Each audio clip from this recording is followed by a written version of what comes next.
Welcome to the How to Be Awesome at Your Job podcast, the show where brilliant professionals share how to sharpen the universal skills required to flourish at work. Enjoy more career fun, wins, meaning, and money with your host, Pete Makaitis. Hello, and thanks so much for joining us here for episode 376 with Todd Rose. We are talking about Dark Horses, not the song from Katy Perry. Are you ready for perfect storm? That's been in my head a lot as I've been prepping this episode. But no, we're not talking about that, but rather people who were super successful that nobody saw it coming. It was a surprise, like, whoa, where did they come from? And turns out there are some patterns, some principles that they followed and applied that we can do the same. And we have a master researcher from Harvard, Todd Rose, who's put together the picture associated with it. So I'm excited to share this conversation with you. You'll learn 1, the implications of pursuing personal fulfillment versus power, wealth, or prestige. 2, the most important step to understanding what fulfills you. And 3, why fulfillment isn't just for the rich. So if you want to take a look at the show notes or the transcript or the links to items we've referenced, you'll find it on over at awesomeatyourjob.com/F376. Now, here's Todd's story. Todd Rose was a high school dropout with D-minus grades and a GPA of 0.9. He caused a ruckus in class and was suspended multiple times. He married his teenage girlfriend and by the age of 21 was trying to support a wife and 2 sons on welfare and minimum wage jobs. But in less than a decade, Rose was able to turn his life around from a dead-end factory job to the most influential spheres of American academia. Today, he's the director of the Mind, Brain, and Education program at the Harvard Graduate School of Education and co-founder of Populous, a nonprofit organization dedicated to transforming how we learn, work, and live. His previous book, The End of Average, was a bestseller, and his talks have been featured at TEDx, the Aspen Ideas Festival, South by Southwest, Google, Microsoft, Pixar, Costco, JP Morgan, Chevron, and Colin Powell's America's Promise. So thanks to Todd for sharing some time with us, and thanks to our sponsors. Check them out. And big thanks to our sponsor, Acorns. Acorns makes it easy to start automatically saving and investing for your future. You don't need a lot of money or expertise to invest with Acorns. In fact, you can get started with just your spare change. Acorns recommends an expert-built portfolio that fits you and your money goals, then automatically invests your money for you. NerdWallet.com, whom I love on these sorts of matters, gives Acorns a whopping 4.7 stars and says, quote, if you want to make the most of your spare change, there's no better place to do that than Acorns. Head to acorns.com/awesome or download the Acorns app to start saving and investing for your future today. And we got a legal disclaimer here. It may not be representative of all clients. Tier 1 compensation provided. Compensation provides an incentive to positively promote Acorns. View important disclosures at acorns.com/awesome. Investing involves risk, including the loss of principal. Please consider your objectives, risk tolerance, and Acorns' fees before investing. Acorns Advisors LLC, Acorns, is an SEC-registered investment advisor. Brokerage services are provided to clients of Acorns by Acorns Securities LLC, member FINRA/SIPC. For more information, visit acorns.com. One sponsor to check out is Harvard Business Review. This brilliant magazine, published at hbr.org, is the leading destination for smart management thinking. Fun fact, HBR has been mentioned in 108 episodes of the show. That's because HBR has great stuff that comes up often. They've got explainer videos, podcasts, real-world case studies, and much more. I think of HBR each night that I put on my special orange glasses. Their article, Will Blue Light Glasses Improve Your Sleep?, revealed that those who wore them reported better sleep and a 7% improvement in work performance as compared to those who wore the sham glasses. So I cite HBR anytime anyone tells me that I look silly wearing them. Now, much of HBR's content is available for free when you sign up at their site. Subscriptions that get you unlimited content cost $10 a month. If you visit hbr.org/subscriptions and enter the promo code AWESOME, you can save 10% off of that subscription. Again, to save 10% off of your HBR subscription, go to www.hbr.org/subscriptions and enter the promo code AWESOME. Here is Todd. Todd, thanks so much for joining us here on the How to Be Awesome at Your Job podcast. Hey, thanks for having me. Well, I'm so excited to dig into your wisdom here. But first, I want to hear a bit about your story because it's a unique one with some twists and inspiration. Can you lay it on us? Sure. Yeah. So, today I'm a professor at Harvard, but I have the distinction of also being a high school dropout. Actually, it's even worse than that. I dropped out with a 0.9 GPA, which I really believe you have to work super hard to do that poorly. Well, and I'm curious, and did you, or did just, how did you find yourself with a 0.9 GPA? It was interesting, like from a very early age. I grew up in rural America, and the school I was going to was all about conformity, and it just didn't fit. And so it kind of snowballs, right? Where it doesn't work, and then it really doesn't work, and then you're like, screw it. I'm just going to do what I need to do. And like, I think if I would have just shown up in class enough, they probably would have passed me just to get me out of their class. Right. But, that I did that and then ended up, my girlfriend got pregnant and she's still my wife today. And we, ended up on welfare with 2 kids, working a string of minimum wage jobs before realizing like, I got to do something different with my life. Yeah. So that was that's the short version. And then I ended up going to night school at Weber State University, an open enrollment university, mainly out of desperation, right? Not because I had some grand vision for what my life was going to be.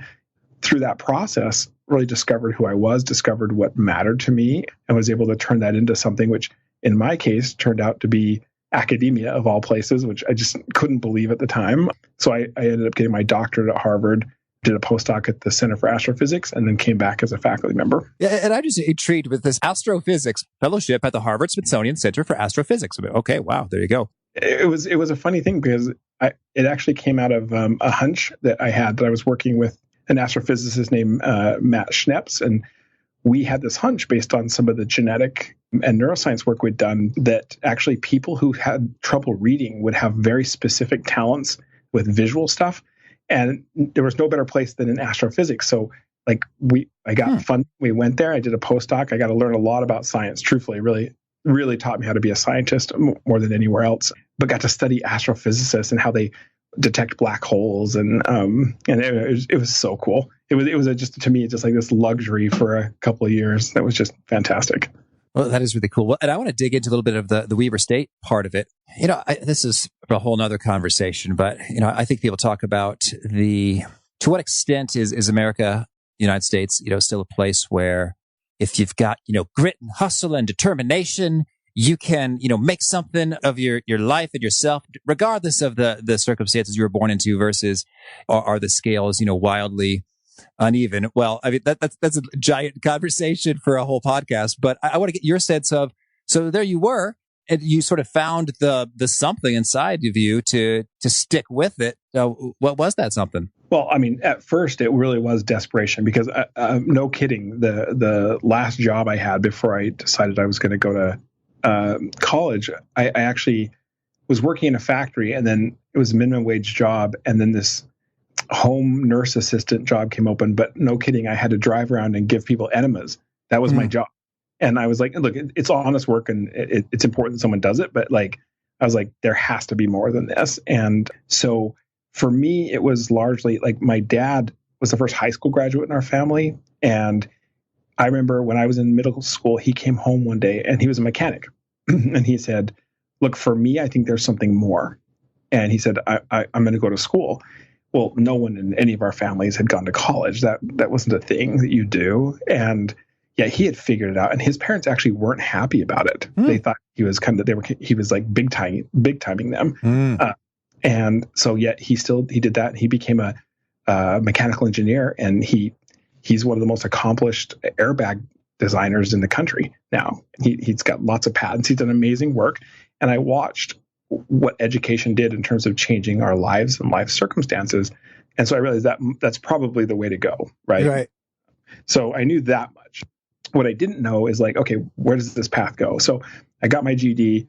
I went there, didn't want to go back. And what was remarkable, it's an open enrollment school. It's take all comers, which I think is the future of our country, frankly, is where the innovation has to go. But it was actually the relationships I developed with faculty and people who taught me how to think about who I am and helped me make, like, I think, kind of interesting decisions about what would help me get on a better path for myself.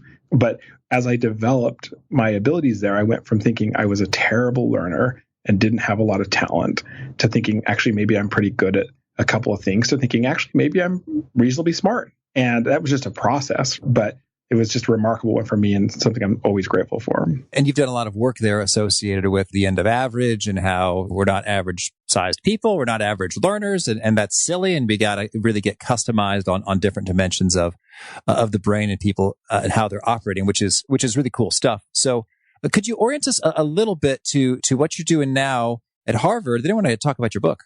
Sure. So at Harvard, I do a couple of things. I'm the director of the Mind, Brain, and Education program, which is this really cool interdisciplinary program that brings neuroscience and psychology to issues of learning, both in schools, but also workplaces and things like that. And then I also run this thing called the Laboratory for the Science of Individuality. And in the lab, just as you were saying, so there's this cool revolution going on in science that most people don't know about, which is we're done studying averages, groups of people, right? It turns out that kind of science doesn't really predict very much about individual people's lives. And that's been true in everything from studying individual cells to cancer progression to how kids learn. And so everything that people hear about, whether it's personalized medicine, personalized nutrition, personalized education, is all coming because this science is giving us very, very actionable insights about individuals.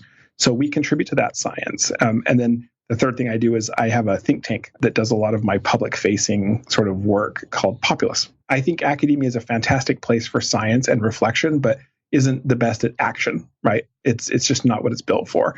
So created this thing called Populous, and our purpose is to get these ideas to the public in a way that helps them be part of deciding where we go as a society, because all of this technology and know-how is bringing deep personalization to everything that we do as a people. That could turn out well, right? It could be really, really valuable, but it also could become incredibly manipulative, right? It could be incredibly divisive in terms of the haves and have-nots. So Populous exists to ensure that we take the right path. Oh, that's cool. That's cool. Well, so let's talk about your book here, Dark Horse, Achieving Success Through the Pursuit of Fulfillment. Sort of what's your main thesis here? The basic thesis is this, that we've been told that the way to be successful is essentially follow the standard path, right? And try to be the same as everybody else, only better. And the thesis is basically, if you want the most surefire way to be excellent and happy, it's actually to prioritize personal fulfillment and make choices off of that. Okay, so you're prioritizing personal fulfillment as opposed to what are the top alternatives that get prioritized instead of personal fulfillment? Yeah, well, and this is what we feel like society pressures us into, right? So usually it's some combination of wealth, status, or power. You think about picking the kind of college major you're going to take or the job you're going to do or the promotion you might go after. And there's a lot of pressure for prestige and, showing that you make a lot of money. And that kind of view of success is very comparative, right? It's like, am I better than somebody else? Do I make more than somebody else? We know this, right? It's like keeping up with the Joneses. Like we know this. It's also like terribly zero sum, right? We tend to think somebody has to lose for me to win. Personal fulfillment just orients things internally, right? It's about achieving things that matter to you. And it's very personal because the things that will matter to you aren't the same as the things that matter to me. Oh, that's cool. This reminds me of, I remember I had a buddy in high school. He loved cars, just all about cars. And he knew the ins and the outs of the V6s, the V8s, the V4s, the all the stuff. And I don't, not so much know cars. And I remember his family, and he said it was because, it's my Indian parents. And I don't want to paint with a broad brush. I'm sure people of all ethnicities and races, can do this to their children. But he said that he wanted to do something with cars, like go in a car dealership and do, repair or sort of, body work and retool them, make them awesome. This kind of vision or dream for him in cars. And his parents said, yes, that's fine. You can do that. But you have to go to medical school first. Medical school to be a good mechanic or something like build cars. Right. But that's a perfect example. Right. And the truth is, like, most of these parents are doing it not because they don't want their kids to be happy, but because they are convinced that there are a handful of paths that really bring stability, right? That and it's like, think, well, look, if you just go to medical school, you're going to have a great job, you're going to get paid a lot, and then you can kind of dabble in the things that make you happy on the side, right? And the truth is that was actually a pretty good suggestion for a long time in this country, right? Through most of our sort of industrial age, there were just a few paths. My argument is simply that that's really not true anymore, and that in an age of AI and automation and a very diverse economy, this idea of figuring out, like, you love cars more than anything else, let's have that person go ahead and find a career and a life that revolves around that, because they are going to be deeply engaged, which means they're going to be more productive and they're going to be happy. Yeah, well, yes, this has reminded me of some of the Sean Acor research with the happiness advantage in terms of the engagement and the happiness and how it's all kind of linked up there. And so you say that these dark horses which you define as, folks who just succeeded and no one saw them coming, right? Like, it's like, surprise, I have huge accomplishments now, and you never expected that from me. Yeah. And what's so funny is, so this whole thing, it didn't start out meaning to be a book at all. It started out as a project at Harvard where we were just kind of interested, like, why? Like, we all know about dark horses, and when they're successful, there's usually some media attention. People get excited about it, like, wow, that's amazing. And then that's it. We feel comfortable just walking away as if there's nothing we can learn from them, because it seems like one-off, right? Like, oh, it's too risky, like they were lucky or super talented or whatever excuse we make. And we thought maybe that's true, but let's just study them. So we thought maybe someone's looked at them, and no one had. So we ended up studying as a wider range of fields and people from all walks of life as we could. And after studying hundreds of people, I was looking for, do they have anything in common? And I have to say, like, I'd like to tell you that I knew that it would be like prioritizing fulfillment. Not even close. I like to, before we start any project, write down my hypotheses so I hold myself to them. Mm-hmm. Of course, I always knew it'd end up this way. Not revise it after, like, I always knew, right? And so here's what I thought it would be. I thought, to be a dark horse, you would have to have a certain kind of personality, right? You'd have to be someone who doesn't mind bucking the system, like a Steve Jobs, Richard Branson, because it's kind of rough, right? Like, you're going to go against the grain and people aren't going to be that happy. It didn't take long for us to realize that just simply wasn't true. Like, I mean, 20 people in, you realize their personalities are all over the place. And the thing that was crazy to me is that I kept asking them questions about, like I wanted to know, were there tricks about how they got great at things? And all they wanted to talk about was how they figured out what really mattered to them. and then they would use things like fulfillment. They'd talk about fulfillment or meaning and purpose. And I was like, no, this can't be it, right? Like, it seemed too squishy and like fluffy. And I'm usually a numbers guy. Like, all of my research is quantitative up until this point. And so I just didn't want to hear it, but it just kept coming through. Like, they prioritize personal fulfillment over someone else's view of success. And that is why they end up on these very individual paths, right? And it's also, we believe, what allows them to be successful and happy. Interesting. Well, in a way, it sounds sort of too simple and somewhat squishy. But you mentioned that they kind of kept coming back to kind of tools or approaches, like how they came to these discoveries about themselves. So could you give us an example and tell us some of these strategies? Yeah, exactly as you were saying. Like, well, it's one thing for someone to say, well, look, it's all about living a fulfilling life. I'm like, so is that like what you say after you're successful, right? Like, right. You buy your own history. So we really pushed hard, like, and you realize, like, no, they're prioritizing it early. And so what we were interested in is, well, okay, how is this not like follow your bliss off a cliff, right? Because it's not the first time someone said, pursue happiness, follow whatever. So we were digging into, like, okay, what is it that makes this actionable, right? Like, really. And so it turns out there's a handful of things that they know that really does make this, what we call like a dark horse mindset, a reliable path to success. And the first thing, and like, if you don't get this right, like we have plenty of non-examples, right? Where if you don't have this, like, it doesn't turn out very well, which is they have a deep, deep understanding of what really motivates them. And that sounds so simple, right? Like, who doesn't know what motivates them? But I would actually argue most of us don't really know what motivates us, right? And like, all you have to do is look at the engagement research, right? That like Gallup shows that the vast majority of Americans are disengaged in their jobs. Something like 30%, I don't know the exact number, are like, they call it actively disengaged, which sounds kind of crazy to me, but actively disengaged. A majority of kids are disengaged in school in this country. So like, something's wrong there. If we were so smart about what motivates us, wouldn't we have made better decisions? So dark horses do something that I thought was really, really interesting, which is when we think about what motivates us, most of us go to the way society talks about it, which is these big universal things like, okay, are you love, more about collaboration or competition or whatever? And some of those are true, right? But what we found with dark horses is that motivation is very, very individual, that people are motivated by a wide range of things, some of them big and universal, and some of them are very, very specific to the individual. All that matters is that you figure that out and you figure out that mosaic of what motivates you, because then you're going to make decisions that sort of check those boxes, right? When you've got a choice between A and B and A checks 10 of your motives and B checks 3, You know which one to pick. And so that starting point of figuring out what we call your micro motives is by far the most important first step. And when you say micro motives, and you're saying, hey, it's much more individualized and specific and precise than competition. So could you lay it out for us, either yourself or a few of your dark horses? Like, hey, this is what a micro motive sounds like. Like, it's not competition. It's like seeing my opponent squashed on the mat of wrestling. I don't know.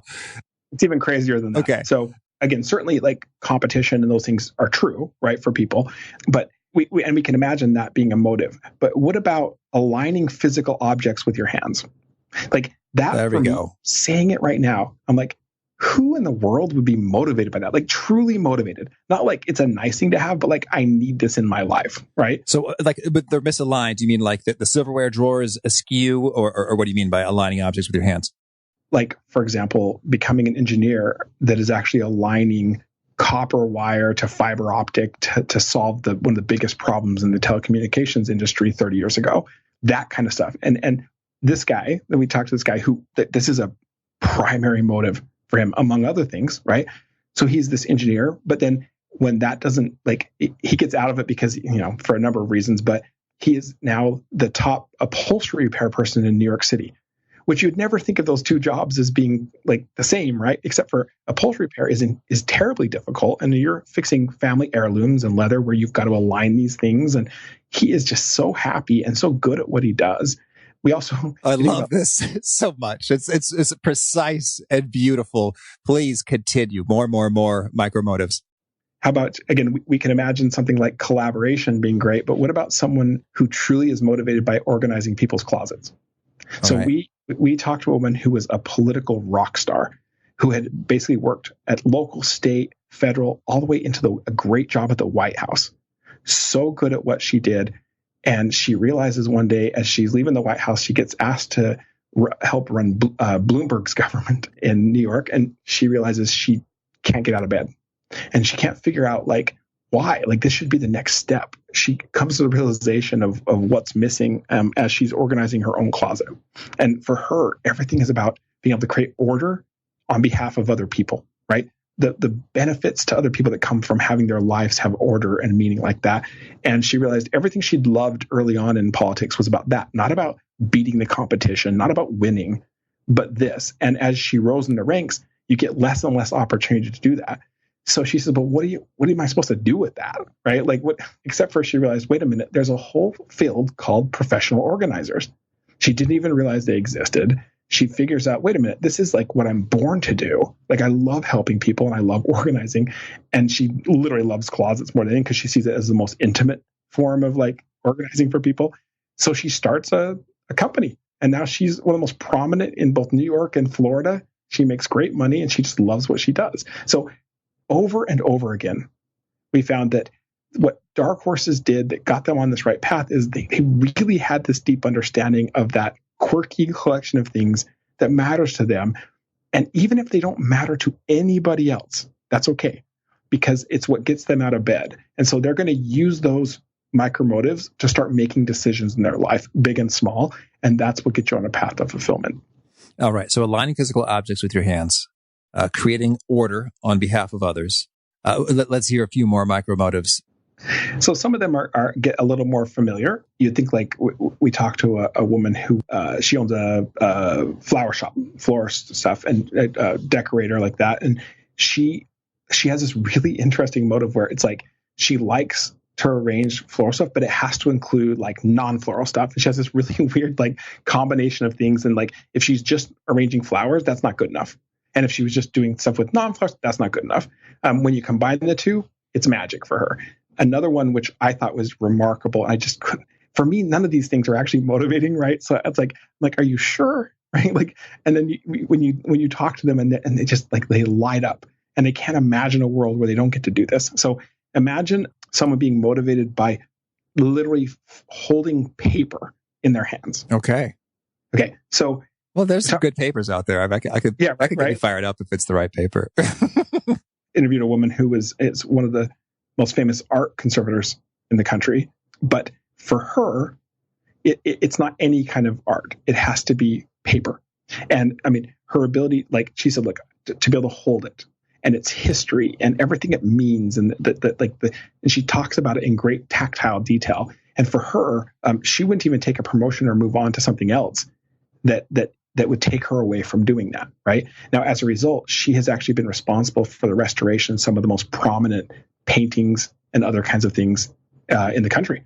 Like time and time again, this is it. We all have things, big and small, that motivate us. And if we turn to what society tells us should matter, we get in trouble, right? Because we're not really listening to who we are. Now, I would say, probably the next question, because I know you're all about practical stuff and application, is like, well, wait a minute, like, how do I start to figure this out then? I will absolutely ask you that question. But if I could first get even some more micro motives when it comes to several, those that you mentioned, that they seem to fall into the category of, I guess maybe, sensory, tactile. Could you share a few that are maybe not something that you can see and smell and touch? Yeah. So, we talked to a woman who probably most things end up manifesting in some ways, having some physical interaction with it. But talked to a woman who was actually one of my favorite people. She loved music. Now that seems like, well, of course, like why wouldn't that be motivating? Except for she doesn't like being in front of people. She doesn't want to be famous. She doesn't even want to sing. She can't sing. She has this very specific combination of wanting to be involved in music, but at like a production level. Like, I want to be able to like take something that someone's creating and make it better, right? And it's really weird. It's like very, very specific for her, right? But combined for her, it was with this, but it has to be for somebody else's benefit. Like somebody has to be moved by it. But again, she doesn't want to create. That's not what she does. It's not what she wants. So she goes on to she starts from nothing, like absolutely nothing. She ends up becoming Prince's sound engineer for Purple Rain. And she does these spectacularly great things that in the book, her story is laid out in great detail. So I don't want to steal too much more, but she's just remarkable. We have some of the more traditional ones, right? So like talk to a guy who grew up a blue collar town, came from nothing, and just scraped by and built up a little mini empire of restaurants and bars and real estate, right? And he was like kind of king and big fish, small pond, right? Mm-hmm. And you could imagine just that's it. That's great. I mean, everyone's like, you've really made something yourself. But he knew like there was this creative motive that he didn't understand, that he knew he had to have something in this creative space, but there was nothing there. So he used to have like jazz night at this blue collar bar, and like people were like, why are we doing this? Like nobody wants to hear it, and he'd make them listen to it, and it's bad for the bottom line. So he wakes up one day and says, like, I've got to figure out what this is. And he actually makes a pretty bold move. He sells everything and he moves to Boston. And he's like, look, if I'm going to figure this out, I got to be in the city. Anyway, flash forward through some crazy things that he ends up doing. He turns out to become one of the top bespoke tailors in the country. It turns out he has this amazing love for like fabric and creating stuff for people and create like it's remarkable. In fact, it was the first bespoke thing I ever bought. I had him create a jacket for me. So I'm like, he's very, very good. And but so this range of things like, and here's the thing: nobody can tell you what yours are. They just can't. There's no test to take. You know what I mean? Mm-hmm. There's no because they come from all kinds of places. Some of them might be innate. Some of them might be learned. It doesn't matter, right? If they get you out of bed in the morning, you got to understand them.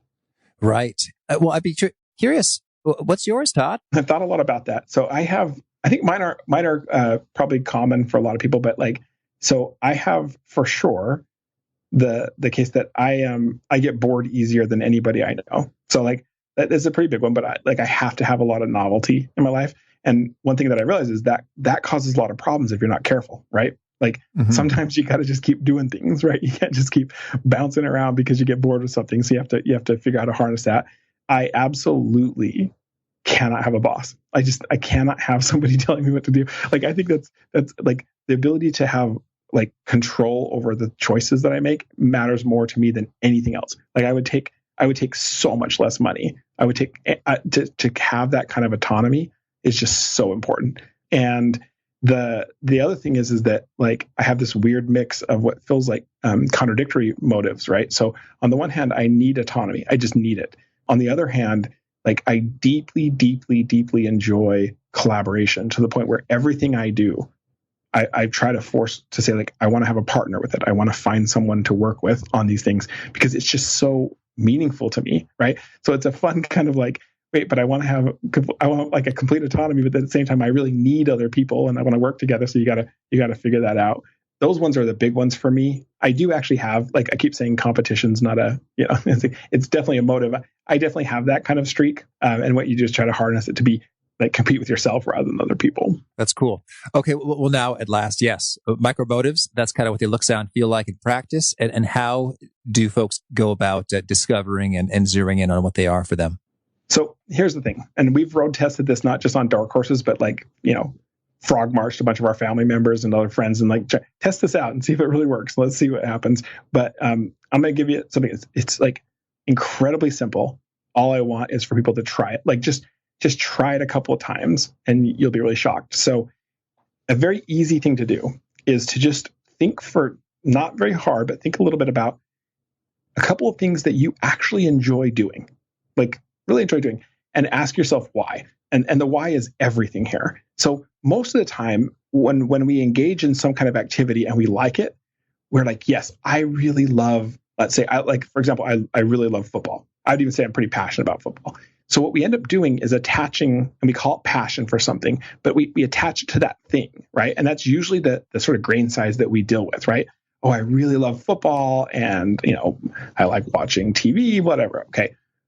But if you ask yourself why, right? So is it the competition? Is it the teamwork? Is it the strategy involved? Is it playing outdoors? There's a whole range of things for like why you might actually like football, right? And if you start getting a handle on those, that's really closer to your motives, right? And if you do that a few times, you start to suss out like some common themes. And what's really important about that is that once you realize why it is you like these things, that's portable, right? So let's say, for example, like actually I can't play football, right? Like I'm just too old now. Like I'd get hurt in 2 seconds and I'd rather have a healthy back and knees than do that. But it's like, if I know why I liked it, I can actually like make choices because there are other activities and things I can do that check those boxes, right? So it sounds really simple. I think you'll be shocked at how much value it gives you in a hurry about figuring out why you care about the things you care about. This is great. Well, thank you, Todd. Tell me anything else you want to make sure to mention before we shift gears and hear about some of your favorite things. Actually, I'll say one thing that I think matters the most to me. And if there's like one thing I could get across is this, like when we think about the pursuit of fulfillment, it can easily sound like a luxury item, right? Like, okay, after I get all the things taken care of, I need to, it's sort of like, Maslow's hierarchy or something, like that's it, right? Like fulfillment's for rich people or for people that have it made or whatever. I think it's exactly the opposite. I think this understanding of like making choices based on personal fulfillment, it matters most to people who don't have a safety net, who really have to hit home runs on choice after choice after choice, because there is no backup plan. Because there, knowing who you are really and being able to make decisions on that puts you in contexts that are going to be engaging, where you're going to be more productive, and you can string those together. I think it's the safest way to a successful life. Oh, beautiful. Thank you. Well, now could you share with us a favorite quote, something you find inspiring? Yeah. So I love quotes. So I'm like a collector of quotes. So for me, this was actually like hard to narrow down, but here's the one I think is awesome. It's by Joss Whedon, if you know the producer. So it's, remember to always be yourself unless you suck. And I like that quote because I think it's both true and then true, right? Like, yeah, we always tell people like, know who you are, be great. But like, if there's like some really dark stuff inside, yeah, let's work on that. Yeah, absolutely. And I think it's true for competence as well. It's just like, no, this is my style. This is how I do my thing. It's like, well, it's nobody likes that in terms of like, right. if it's like a consumer or kind of commercial application market, it's like, well, I mean, that may well be, but it's not working for the people who buy it. So you got to change it. That's right. And how about a favorite study? That's actually an interesting one. And basically, I'll give you a specific one, but I would pick almost any of them in this science I'm a part of, because like when we get away from group averages and we study you on your own terms, we find remarkable things. Like it turns out individuals aren't snowflakes, right? Like you can actually find patterns, and it matters. It matters for how we keep you healthy and how you develop and what you can become. So my favorite one of them, because this is pretty actionable, is the new work out of Israel by Aaron Segel on personalized nutrition. So, we have the glycemic index, which is supposed to tell us how certain foods elevate our blood sugar, right? And it's really important for like pre-diabetes, diabetes, just health and wellness in general. It turns out the glycemic index, it's all averages. Like on average, a potato will elevate your blood sugar by a certain amount, right? So what these folks found is there's literally nobody that responds the way the glycemic index says you should respond. Nobody, right? We're so individual. But importantly, they were able to use the science and some machine learning stuff to be able to create incredibly precise predictions for every single person. So they've turned that into an app. I actually have no commercial interest in it, but I did buy it. It's called Day 2. It's amazing. So like one concrete example for me. So they tell you on average that if you want to keep your blood sugar low, to eat grapefruit. It's supposed to be really terrific. For me, it turns out to be the single worst thing I can possibly eat. It elevates my blood sugar more than chocolate cake. Wow. And so what I love about this is it's an example where understanding individuality, it matters, right? Your individuality matters, and that it's not noise, and we can build systems that are responsive to you and to everybody else. Like we don't have to choose anymore. This is just mind-blowing in terms of its implications over the next century of technological and human progress. So just thinking about that. So one maybe more a pedestrian question. How does an app figure out how much a grapefruit is spiking your blood sugar? So you have to send in, so you get blood work done, gut biome, and a bunch of other things. So that rather than reducing you to a type, they actually collect a lot of information on you, right? And it's analyzed, and then it's fed through the app, right? So there's some crunching done on the back end, and the app's just how I interface with it. But it helps me basically anytime I want to eat. I know exactly what's going to do to me. And I think what I think is so cool about that is, pre-diabetes and diabetes is like a massive problem in the United States, right? And you realize, wait a minute, we're blaming everyone for their poor habits, which maybe that's true, and I'm sure it's part of it.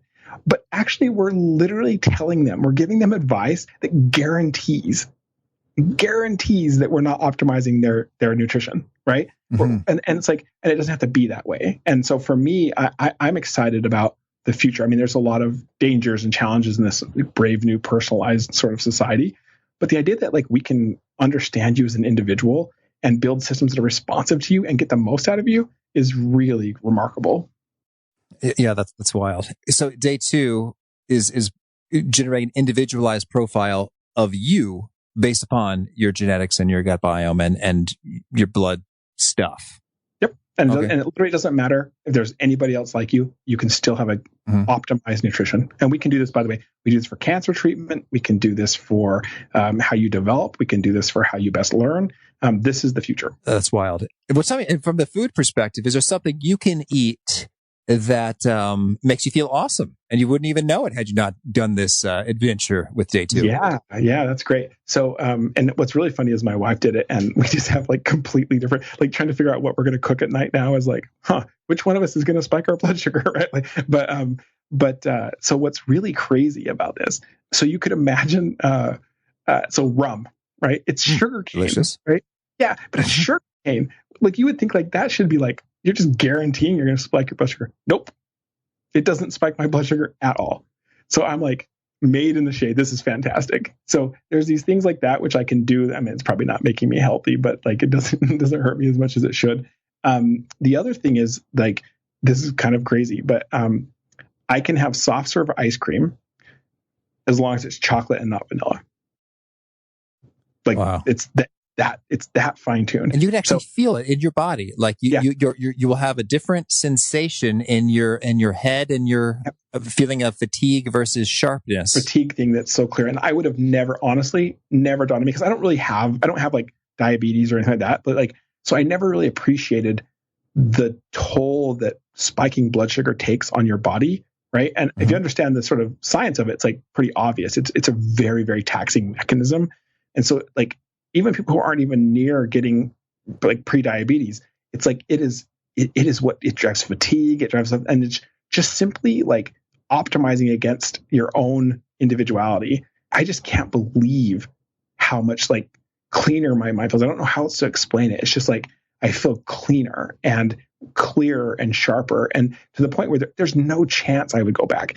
And so it's like, I cling to this, like, I can't believe it. And it's so neat. And then I think, wait a minute, if we're not careful, we're going to live in a world where people can afford it, get this kind of information. Yeah. Right. And the people that can't keep getting the stupid faxed copy of like, here's the glycemic index. You should eat this, and it's like, it doesn't have to be. Okay. But yeah, that makes it a lot more real. We described populace at the top of this. I thought, well, okay, that sounds important. And it's like, oh yeah. This is critical. It has to be about all of us. It has to, and it can. But we've got to make good choices. All right. And how about a favorite book? Can I give you two, or do I have to really? Oh, sure. Okay. So one is my sort of nerdy one, but I think it's really important, called The Logic of Scientific Discovery by Karl Popper. It's the only philosophy book that I actually like. And it really taught me what it means to do science versus not. And it really changed how I do my work. But one of my favorite books of all time is called City of Thieves by David Benioff, who most people would know from Game of Thrones. But it's a fantastic book. Just love it, the fiction book. Thank you. And how about a favorite habit? So I have, I do two things. So I'm trying to sneak in a bunch of extra things. One of the most important things that I ever figured out, because I'm like, I actually have like really terrible like working memory. Like if you ask me right now, like, hey, when we get done with this, would you remember to email me, blah, blah, blah? Like there's a good chance I'm not going to remember to do that, right? So organization was really important to me.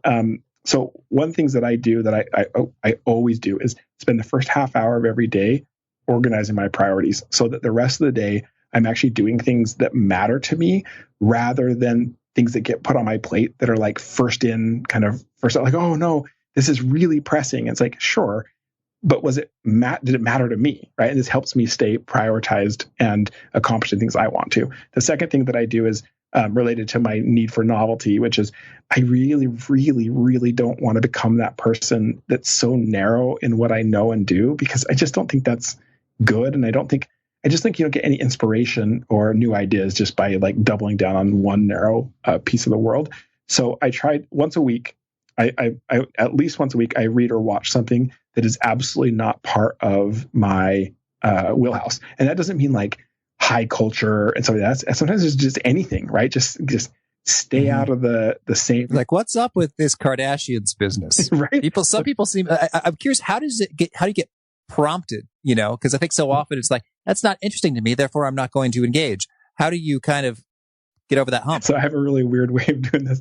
I don't know. Like, I'm probably revealing too much about myself, but like, I'm trying to use the way that like Google and other things, they feed you stuff as a recommendation, which is actually not that. It's super helpful in one way, but then it kind of narrows your world in a hurry. So I create alternative, like my alter ego kind of stuff, where I'll go and like set up stuff where I'll look at different sites and set it up so that I know that feeds me things that are very, very different than what I'm actually looking at now. Whether it's political, whether it's cultural, whether it's even sports and stuff like that. And so if I can't find on my own, I always go visit my alter ego and get new information. That's cool. Well, and tell us, is there a particular nugget you share that really seems to connect and resonate and folks quote it frequently to you? Yeah, it seems a little self-serving for the book, but it really is like this idea that the pursuit of fulfillment is actually a reliable path to success. That people come back to like, wow, I can't believe that. But it's true when you really think about it. It makes a lot of sense. The other one is the sense of this is not about selfishness, right? That one of the most highlighted things in the book for me is like this quote said, to build a great and thriving society, we must get the best out of everyone, no matter who you are or where you're starting from. And the idea that like the pursuit of fulfillment is something that's good for the individual, but it leads to a much stronger, more thriving collective. And if folks want to learn more, get in touch, where would you point them? Sure. You can follow me on Twitter. It's LToddRose or toddrose.com. And do you have a final challenge or call to action you'd like to issue to folks seeking to be awesome at their jobs? Yeah. Like getting back to the theme here, like, look, make choices based on fulfillment, not what you think will get you ahead or what you think other people want, and you'll be in the absolute best position to live a life of success and happiness. Beautiful. Todd, this has been a lot of fun, eye-opening, exciting. I wish you tons of luck in all of the good work you're doing at Harvard and Populous and books and more. Thank you so much for having me. Well, I really loved Todd's take on micromotives. You could probably tell I asked a very large number of follow-up questions on that. But when a guest tells me that by far it's the most important first step, well, then I want to go deep into it. And I think it really is interesting to get that level of specificity. And, for me, I was thinking about what my micromotives, and one of the things that gets me so fired up is discovering something that has powerful implications associated with being more effective. And so in this career context, hey, how to be awesome at your job, that fits just perfectly. And I get to talk to all these really cool people who share those things. So it's a pretty great fit. Other times the discovery happens not so much through interviewing, but sometimes I've gone real deep into reading full text of scientific journal articles. When I hear that such and such has shown a statistically significant improvement in this thing, it's like, okay, yeah, but how much is that improvement? Is it like a 3% or is it like a 40%? Because if it's like a 40%, that's going to be game changing and I want to know about it. So I have to read the full text of the journal to understand the context of it. Other times it's by coming up with a creative idea or combining things that just sort of makes sense in a happy way. Other times it's going deep into some data analysis of my own to find, oh my gosh, 80% of this is driven by 20% of that. That could be so huge if I just focus in on that. And other times just about, I hear something, the implication strikes me. In college, I had a buddy who told me, they say that an hour of belly laughter is worth 3 hours of sleep or something like that. I thought, well, if that's really true, then instead of sleeping, I could hire someone to tickle me for 3 hours. And then I can use some of that time to earn the money to pay the tickler and then go forward and do some more good stuff with that extra sort of net time money produced by this. And I sort of said that immediately as my response to this tickling stat, which turns out to be not quite true. It was taken out of context associated with someone who found laughter's ability to reduce pain and thus be able to get good quality sleep. So not quite applicable for energy renewal. But that was my immediate response. And someone said, Pete, it's just insane how your brain works. And there you have it. Anyway, it's not about me, but I just wanted to give you some ideas for those micro motives. So what does that look, sound, feel like?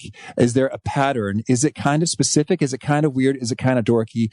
And does it get you just disproportionately, wildly amped up? Well, then you're on the right track if you zero in on that. So hope you really enjoyed this chat with Todd as much as I did. Again, the show notes, the transcript, the links to items we've referenced are on over at awesomeatyourjob.com/376. If you haven't already, I hope you'll push the subscribe button. You hear from our next guest. It's Dr. Judith Orloff. She is a psychiatrist who has some real perspectives on protecting yourself from energy-sucking vampires, like those influences, people around the office who just kind of kill your mojo and fun, and how to be more resilient in the midst of that.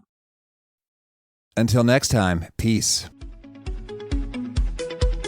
Thanks for joining us for today's episode. To get the most out of this conversation, visit awesomeatyourjob.com to find today's show notes, transcript, and infographic summary cheat sheet. For more entertaining professional skill sharpening, be sure to subscribe to catch the next episode of How to Be Awesome at Your Job.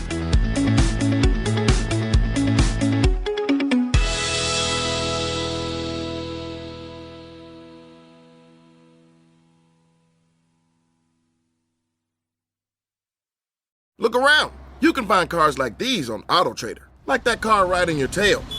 Or if you're tailgating right now, all those cars doubling as kitchens and living rooms are on AutoTrader too. Are you working out and listening to this ad at the same time? Well, multitasking pro, cars like the ones in the gym parking lot are for sale on AutoTrader. New cars, used cars, electric cars, maybe even flying cars. Okay, no flying cars, but as soon as they get invented, they'll be on AutoTrader. Just you wait. AutoTrader.